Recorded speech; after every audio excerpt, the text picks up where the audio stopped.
Thanks so much.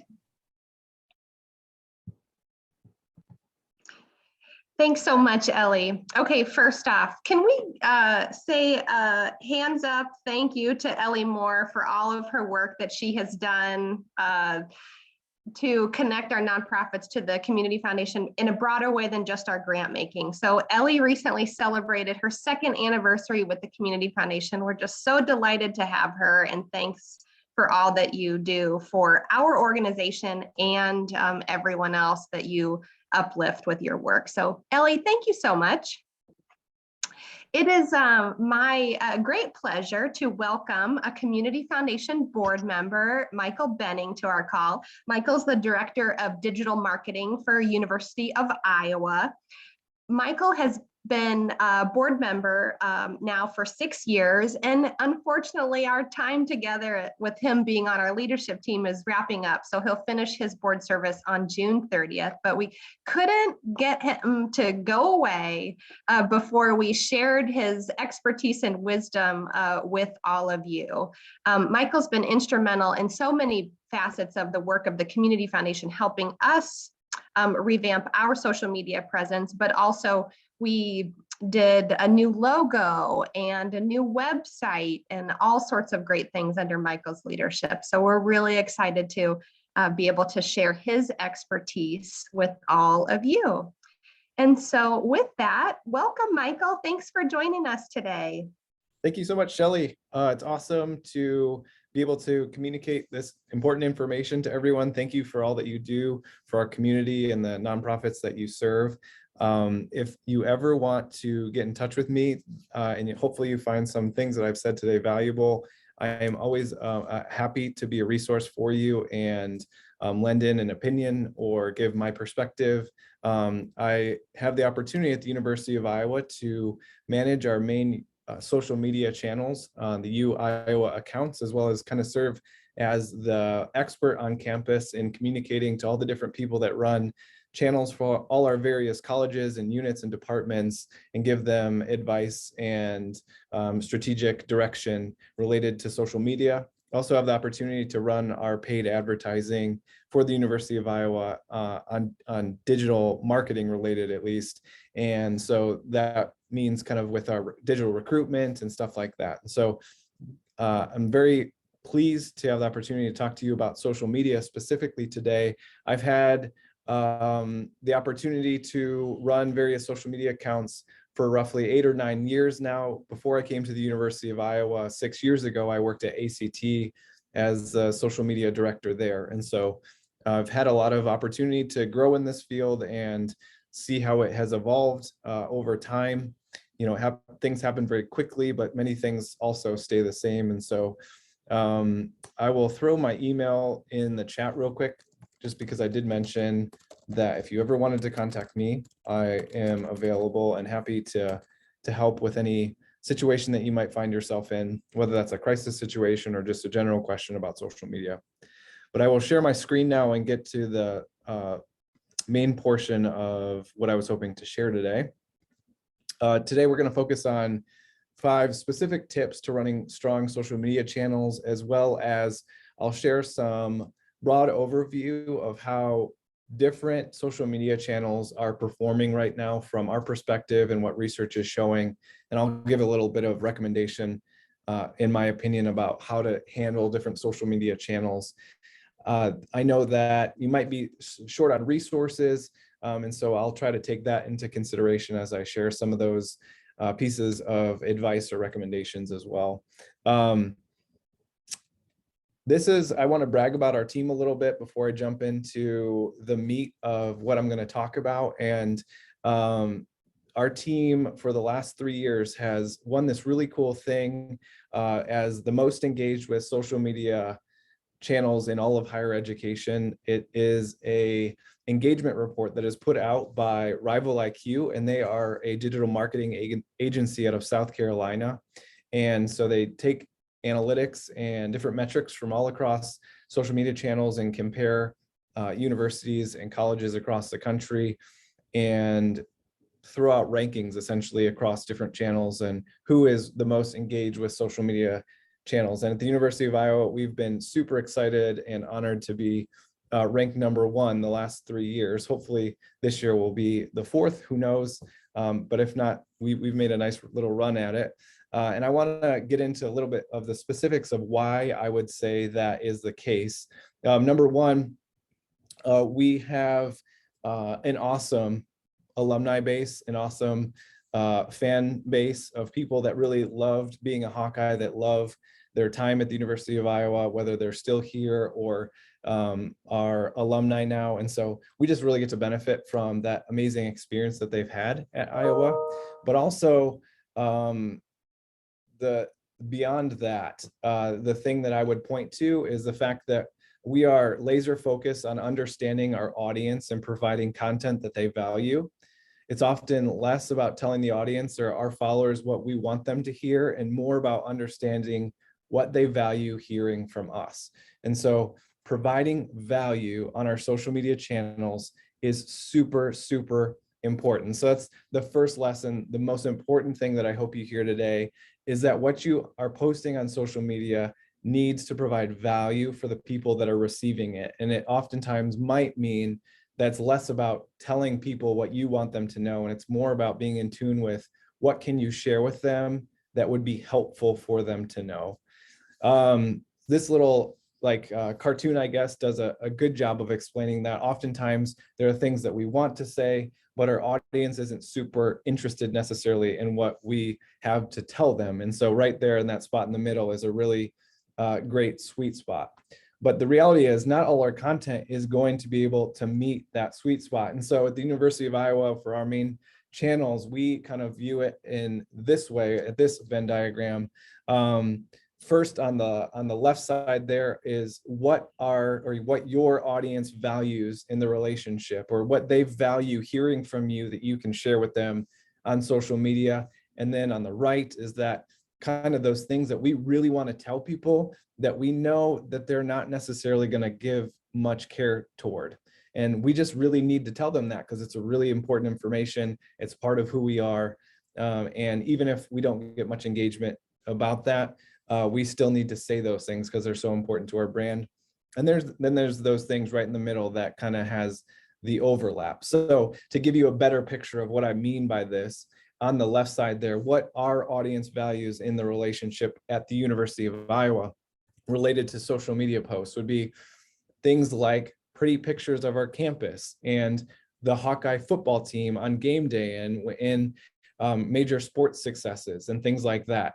Things that are really related to the student experience that people reminisce on and care a lot about. And so those are the things that our audience gets super excited about, but our administration, frankly, is not super going to be like, if we only posted pictures of our pretty campus, we would not be doing justice to what our organization does or what an awesome academic institution that this is. Over here on the right is kind of what we want to say that our audience isn't necessarily going to totally engage with in the same way as some of those other things that I mentioned. Those might be specific faculty successes or research on different things that our faculty are performing and doing exceedingly well. And maybe that's some space discoveries or things that we've done and we'd like to brag about. Really some of those key academic things that for whatever reason the people that are followers just aren't as engaged with because maybe they're not into physics and astronomy. So something about our space science research isn't going to get them super excited, but we really need to brag about those things. We need to talk about those academic successes that we're having. And so at the same time, if we only talked about that stuff on social media, if that's all that we said, only the things that we're really proud of academically, our followers would stop following us. We would stop growing. Our channels would stop growing. And it just wouldn't achieve the purpose of what social media does. And so there in the sweet spot are those things like talking about our rankings, how we're one of the best public institutions in the entire country and actually the world. Like if you look at all the universities and colleges in the world, there's 25,000 plus of them. The University of Iowa ranks in the top 1%. So we love to brag about that. And the people that are associated with us love to hear about that because that gives them a lot of pride. We love to talk about Iowa City and what a great place it is to live and work and go to school and how it's one of the best college towns. That's something that, again, our followers get a lot of pride in. And so it's just this mixture of communicating things that we know our audience cares a lot about that isn't necessarily strengthening our academic brand, hitting that sweet spot in the middle, but then also saying those things that are really important to us. So it's a mixture. It's providing kind of the vegetables and fruit, if you will, and then also the chips and maybe some of the desserts that people really want, even though if it's not necessarily something we're super excited about sharing. So thinking about providing a mixture of these different aspects, but making sure that you are providing value. That's the number one thing. Just want to make sure I communicate is that we can't just stay over here on that 25% side of what you want to say to your audience. It's got to be providing value and meaningful information to people that follow our social media channels. Here's an example of that, a real world example from the University of Iowa. I mentioned Pretty Campus. This specific tweet was put out that talked about Iowa being the most Instagram college campus in the state. You can see it. It was retweeted a bunch of times and liked or loved a lot of hundreds and hundreds of times. And then on the right, we have this really nicely done 23-second video about our Pomerantz Career Center that helps our students and alumni with career advising and internship opportunities. And so if you watch this video, you learn all about that Career Center and all the awesome resources that are available to people. And so this is something we like to brag about. It's important for people to know about, but notice the engagement level is much different. It's much lower. And there's something to be said about this. It's that this post on the right here, the Instagram college campus in the state, is one of those things that our audience values seeing, and we want to provide those type of posts. And this one on the right is a great example of the types of things that we want them to know and to see. And it's important to be posting about both of those types of things. If we're wondering, how do we know if we're providing value? How do we know whether these posts are actually worthwhile? Well, engagement, and that is, our people are commenting on it. Are they sharing these things? Are they liking these things? Are they clicking on the links that we're providing? Engagement is a direct indication whether that content is valuable. If we are posting content that is not receiving engagement, it is direct feedback from the audience that what we're posting was not valuable or interesting to them. When someone does engage with a brand on social media, they are far more likely to become a customer. They're far more likely to speak positively about them, and they're far more likely to be loyal to that specific brand. So that engagement piece is super important and important to pay attention to, frankly. I'll move on from that. We'll talk now about our lesson number 2, which would be developing a strategy. So if providing content that is of value to our audience, developing a strategy is like 1B. Lesson number 1 thing I want you to hear today is you got to provide value. Lesson 1B though would be developing a strategy. I do not recommend trying to do social media without a strategy. Everyone, I recommend to take the time to think through these questions that I've listed here. What are your goals on social media? They should support the overall business goals. Who are your audiences? What channels will you use to reach those audiences based on the goals that you set forth? Based on the audiences that you have, which channel are they most likely to be on? That's super important. You don't want to be on a channel, if you're, for instance, the University of Iowa, we shouldn't be trying to communicate to our students on Facebook because they're largely not there right now. So we want to make sure that we are communicating with our students on Instagram and things like that. So these are important questions to be considering. And as you develop a strategy, also, what are your key messages? What are you trying to communicate? What do you want people to remember about you as they engage on your social media content? What types of content will you post to achieve those goals? And so all the things that you do on social media should tie back to those goals, including the specific posts that you make each day or week. They should be trying to achieve something. And so that's an important question to ask yourself as you develop content throughout the week and months. And lastly, how will you measure success? It's important to, again, look at those metrics and make sure that you're providing value and for your followers, because you're not going to be achieving your goals on social media if you're not providing value to your followers and if your content's not being engaged with. So you have to pay attention to those metrics and lay out some specific measures of success.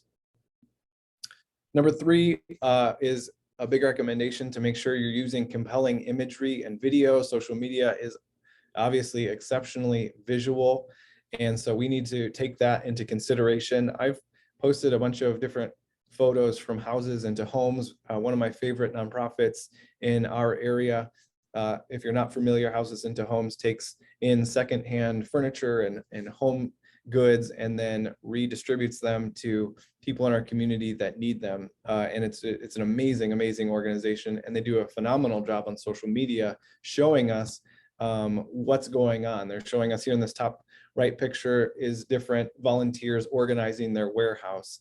This is, the middle picture is a picture of a bed that they've set up inside someone's home that didn't have a bed before. It's such a cool experience to have as a volunteer. And obviously this is a bunch of people that volunteered their day and have loaded a truck and then unloaded it somewhere in the community to help someone fill up their house with different household items and things that are extremely important, like kitchen tables and beds and stuff like that.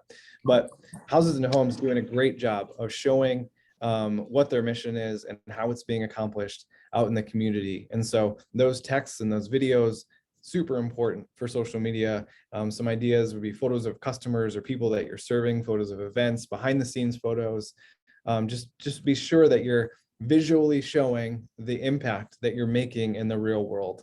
That is a essential way to communicate on social media. And so I think that's pretty self-explanatory. Next would be prioritizing schedule your content ahead of time. At the University of Iowa, we schedule our content about 2 weeks ahead of time as best that we can, not necessarily all of it, but a lot of it. And this allows us to really think strategically about what we're posting. We don't miss important opportunities or deadlines that way because we're thinking ahead of time. It doesn't get sprung on us, and we can think about the best way to communicate about something because we have a little bit of time to create that content. You also avoid grammatical errors often this way, and the content is much more creative and well thought out when it is scheduled and prioritized ahead of time. There's right when I came to the University of Iowa, before we had the scheduling content all set up and we had to start from scratch. There was moments where we were doing things on the fly and it was completely hectic and way less effective than when we were able to establish a content calendar that we've been running for 6 years now. And lastly, this is also obviously important, but is that compelling text. Each platform is unique. And so I recommend against like the spray posting, taking one piece of, if you are on different channels, taking one piece of language and just putting it across every single channel that you are on. Each platform is unique. And so rarely is the same caption appropriate for all the different channels. It's good to vary them up a bit depending on which channel that you're on. Writing conversationally and succinctly is exceptionally important on social media. Your post should not be paragraphs long. They should generally be 1 to 2 sentences, 3 at the very most in general. Of course, there are exceptions to this rule, but I would say that all posts should generally be 1 to 2 posts or sentences long, maybe 3, definitely not longer than that in general. Obviously, avoid using jargon and lingo. This goes back to the succinct thing, but say what you want to say and stop. It's super important to just be brief, and that is how people consume content on social media. Our attention spans are dwindling, so being sure that we're concise is exceptionally important. A story I've been sharing recently is that video content that we used to post on our channels used to be about 1 minute and 15 seconds long, and that was considered a short video. And so sometimes our video team would create these long 3-4 minute videos, and we talk about using them on social media, and we'd be like, okay, we have to make this a short video and it's got to be 1 minute and 15 seconds long. And now when we have those conversations, it's like, okay, we need to take this video and make it 10 to 15 seconds long. because that's the attention span of people engaging on social media right now is extremely short. And so we want to say what we have to say and then stop. This goes, the number 5 point here goes back to that value question that I raised as my first lesson. Consider your audience first and why they should care. What value are you providing for them in that post? What value are you providing for them in that text? Think about that, it's important. And then lastly, every post, as I mentioned, should have a larger picture, objective, or goal that it's trying to accomplish, and make sure that we're thinking about those things as we're developing content. So those are the 5 lessons. I'm going to move on to provide a little bit more overview about different social media channels, and then we'll take some questions. So social media use over time has flatlined a little bit. This goes back all the way from its start kind of in 2006.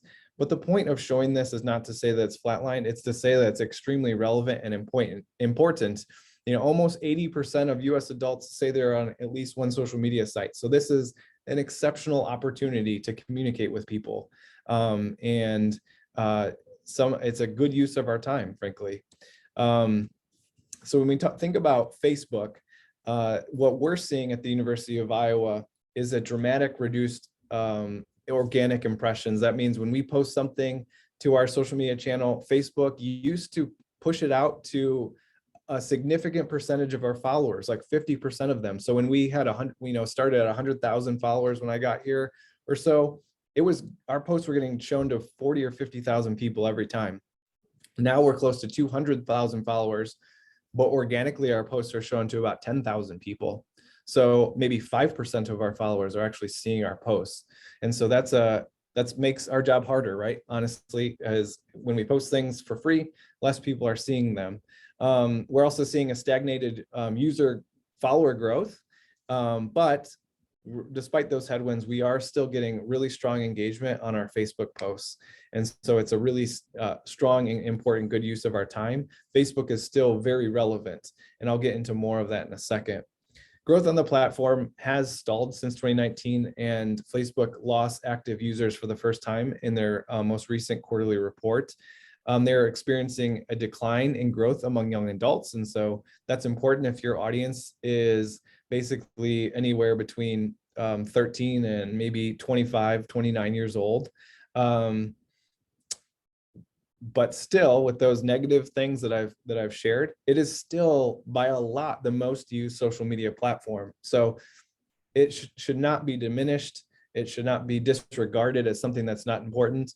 A ton of people still use Facebook, and it is still exceptionally relevant.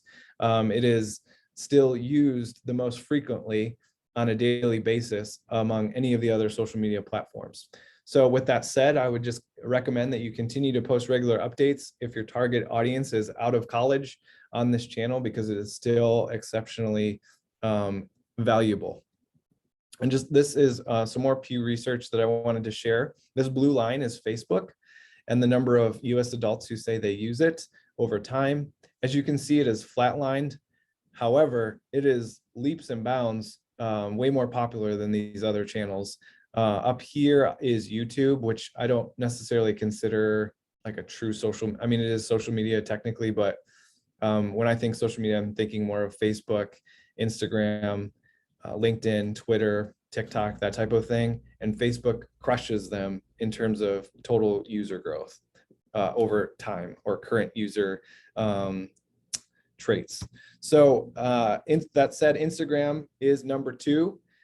You'll see here back on this chart, I'll go back. Instagram had this like really fast meteoric rise to popularity that has kind of started to plateau a little bit. It is the second most popular social media platform though. And so what we're seeing on our channels at the University of Iowa is a continued strong follower growth. We've seen dramatic decrease in engagement on our Instagram feed posts. And that's extremely important for people to know, is that main feed that you post things on, that's getting a lot like Facebook. It's harder to get your posts in front of people right now. And Meta, the company that owns Facebook and Instagram, is basically decreasing our ability to reach people for free. And they're doing that on our feed posts. And so if that's like your main go-to thing, you might need to reconsider your strategy. Where we're seeing strong engagement is on Instagram stories and a huge opportunity on Instagram Reels. And so if you're not familiar with those things, I definitely recommend it. They're really great opportunities for a really popular social media platform. For the University of Iowa, we obviously have a lot of students on the channel, and they're using it very frequently. So that matters a lot to us. Research shows that it's still growing, but at a slower pace. It's the most popular platform among people 18 to 29 years old. It's the second most used daily platform. And this is the last thing that I'll share. And I believe this in general is just don't use graphics in your Instagram feed. I would recommend not to use graphics anywhere on social media. Research shows that graphics just do not perform well. And when I talk about graphics, I mean a visual image with any type of text on it.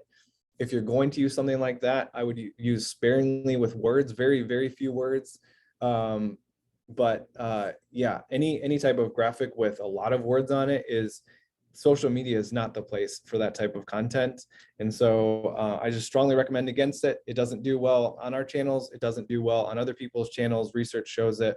I just like to communicate that because I do see a lot of different brands and companies, not the most well-known ones, the high-performing places, but maybe the lower resource places or things like that, using graphics. But I do recommend using Instagram stories more often and potentially looking at ways to create short form content, like 15 seconds or less videos for Instagram Reels.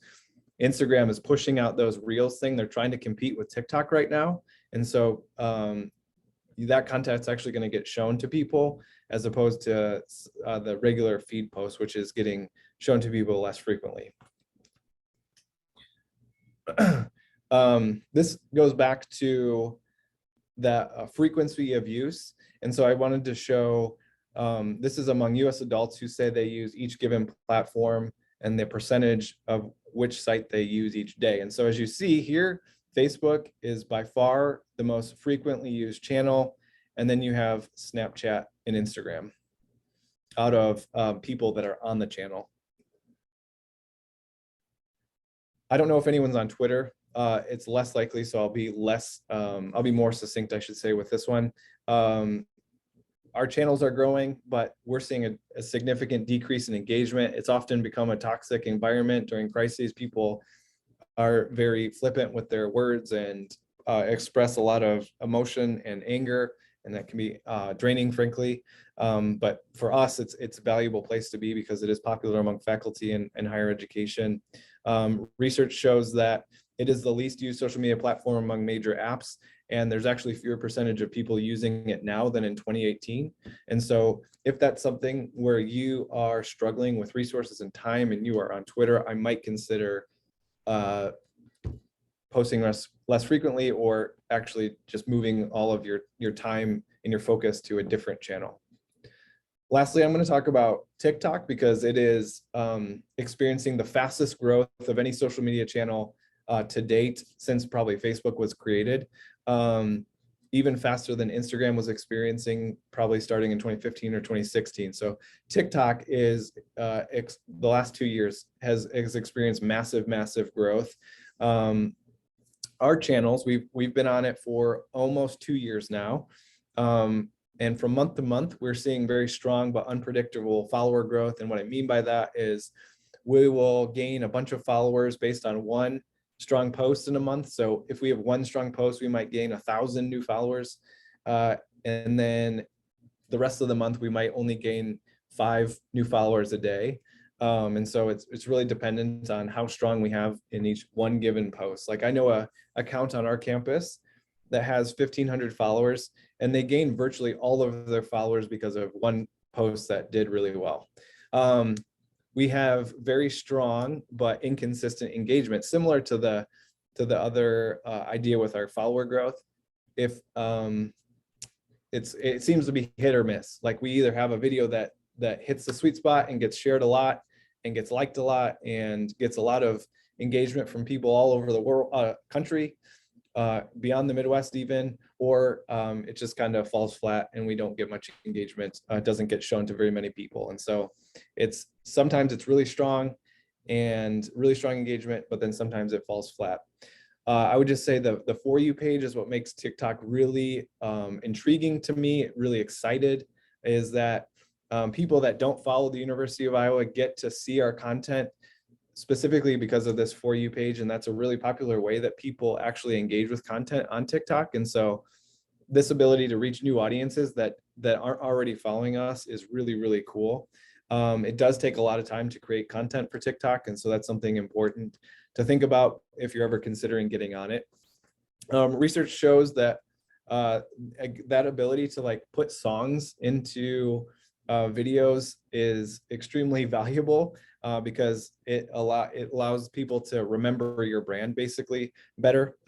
These different stats show all the different benefits of being able to attach popular songs. If you're on TikTok, I hope you're following with me here, but you can use what is essentially previously been copyrighted music and attach them to videos because there's permission on TikTok to do so. And so being able to attach those cool songs and trends and things like that onto your content is a great way for people to connect with your brand. And that's kind of what these numbers support. My recommendation, if you're not on it and you have the actual time and energy and resources to be able to do it, would just be to tread lightly before entering the space. Do you have the resources to consistently post to it? What if someone in your organization leaves? Are you going to be left hung out to dry and not be able to post to it? Do you have enough content that you'll be able to update it regularly? I can also share a channel creation guideline document that I have at the University of Iowa that I share with people if they are considering creating new social media channels. So it's just kind of walks people through the right questions to be asking yourself before starting new channels. And that is it. Don't know if anyone's asked any questions, but I'm happy to answer anything that you might have. Thank you, Michael. We do not, oh, we have one that just popped up in the chat. Chris would like to know if you have any tips for fundraising specifically on Facebook. I know that our Center for Advancement has used the ad function for Facebook fundraising successfully. And so in terms of organically, I don't have any great insight, but I do know that investing the money and having the right audiences, if you have the right ability to target a specific audience that you're trying to fundraise toward, like at the University of Iowa, we have an alumni list that we can load into the platform. And so we're pushing out that ad specifically to our alumni. That's an extremely effective way to raise money. But having that audience list is important. And unfortunately, beyond that, I don't have a ton of expertise or advice in that specific area.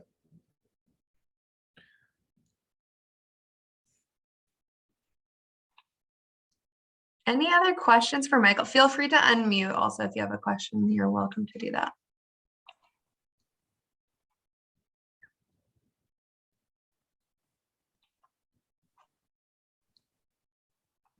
All right, we've got one more in the chat from Anna.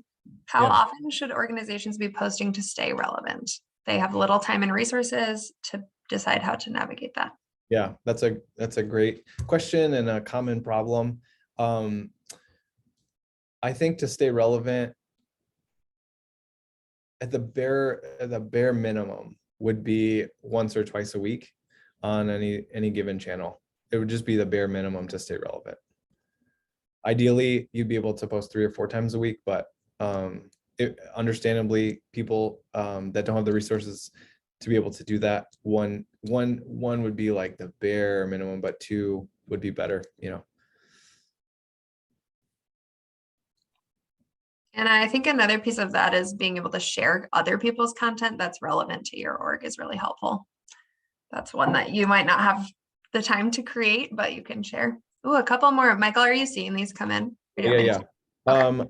In terms of switching up a caption, I would just say that for us, Facebook is a place where you can use, because the audience is generally a little bit of an older audience for our accounts.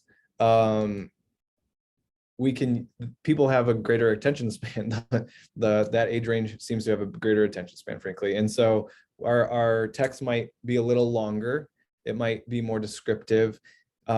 We think about it as, we are talking to someone that's out of college and a professional or an older alumni. We would talk very differently to that person than we do to our college students at the University of Iowa. And so that content, and even, if I were having a conversation with that specific audience in mind, the way I would engage with them is completely different than when I would have like a student in my office, right? And so at the University of Iowa, on Facebook, it's a little bit more detailed, a little bit more, I'm not sure the way I would talk to somebody that's one of my peers, but on Instagram, we're going to have short captions. They're going to be probably 5 to 7 words long or less, even extremely succinct. And so yeah, the way that I would vary it up would just be like more succinct on a channel like Instagram, and you can have a little bit more freedom to share your thoughts on Facebook because of the audience that's generally on there. I'll look at the next question.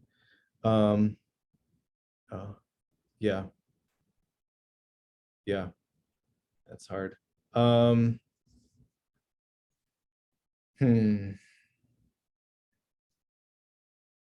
don't have since that's not something that I so my thought on the question about posting for sensitive organizations, since I have no direct expertise, nothing is immediately coming to my mind.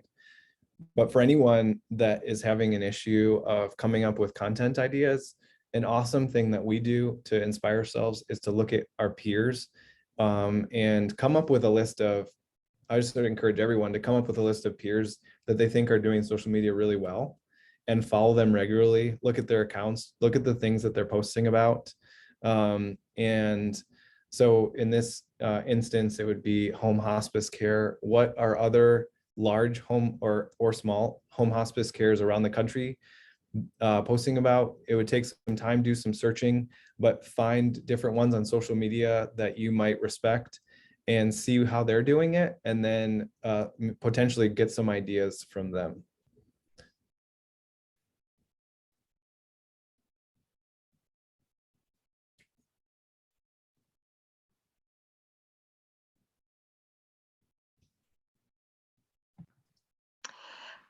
Michael, I have a question. Actually, it's a piece about Google Ads that you were really helpful in helping us understand.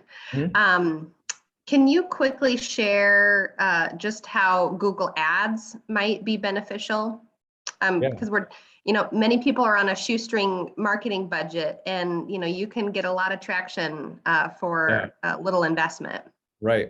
Yeah. So this is one thing that I was really excited about sharing with Shelly and the team a little bit ago, maybe a year or two. And so in my experience doing like paid advertising, using pay-per-click ads, which is in other words, Google search ads, has been exceptionally valuable in terms of your bang for your buck, right? And so what is so powerful about those things is number one, you can use a very finite small budget and like we said, get a lot out of it. You could spend as little as $150 in any given month and drive hundreds of people to your website or information.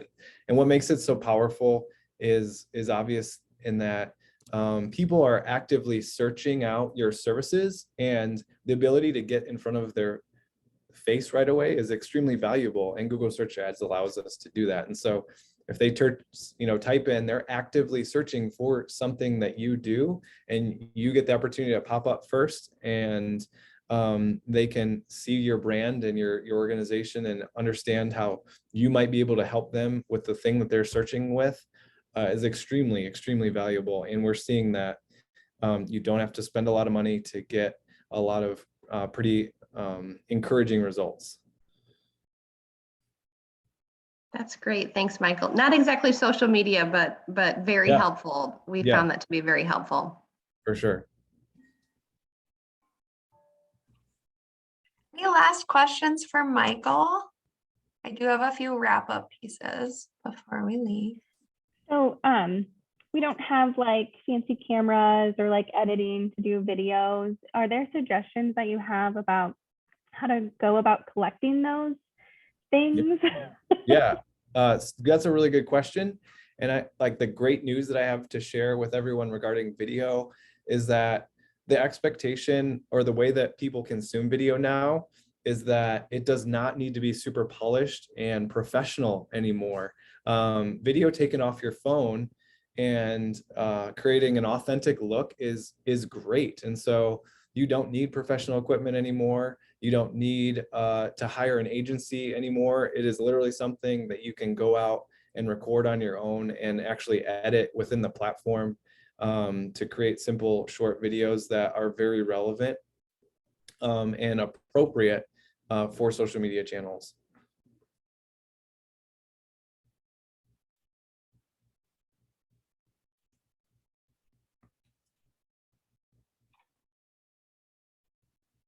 All right, big virtual round of applause for Michael. Thank you so much for taking the time today, Michael. We really appreciate it. Sure thing. We will post the recording on our website so you can re-access that and share with your teams. Before we hop off, I want to just share a couple of things that are upcoming from the Community Foundation.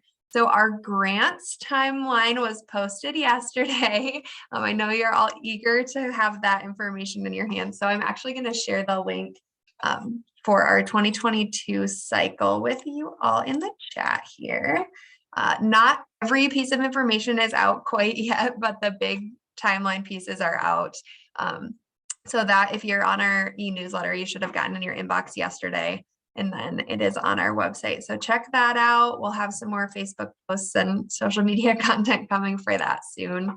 But wanted to make sure that was in your hands, and make sure you also take a look at the info session times and block those on your calendar, get registered.